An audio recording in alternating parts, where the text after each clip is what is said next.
నిజానికి ఉండే పవర్ చాలా గొప్పది. అబద్ధం తాత్కాలికంగా గెలవచ్చు, నిజం నిలకడగా శాశ్వతంగా నిలిచిపోతుంది. ఎప్పుడైతే నిజం గెలిచిందో అది శాశ్వతంగా నిలిచిపోతుంది. ఇది అక్షర సత్యం. జగన్మోహన్ రెడ్డి గారి విషయంలో గత 16 నెలలుగా జరుగుతున్నది ఇదే. ఒకప్పుడు జగన్మోహన్ రెడ్డి గారి మీద చంద్రబాబు, పవన్ కళ్యాణ్, ఎల్లో మీడియా చిమ్మిన విషం అంతా అబద్ధమని గత 16 నెలలుగా అన్ని విషయాలలో తేట తెల్లమైపోతుంది.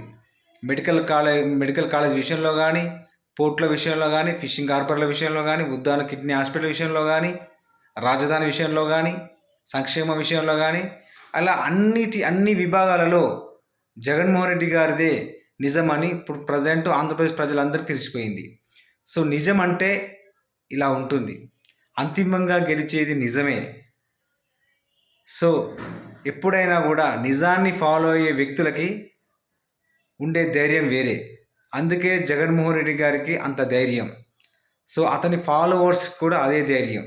నీతి నిజాయితీ మీద ఉండి ప్రజలకు మంచి చేయాలన్న ఆలోచన కనుక ఉంటే అది ఓన్లీ జగన్మోహన్ రెడ్డి గారు మాత్రమే. సో అందుకే గత 5 సంవత్సరాలప్పుడు ఎంత పరిపాలన అద్భుతంగా చేసిండో ఇప్పుడు కళ్ళకు కట్టినట్టు కనబడుతుంది.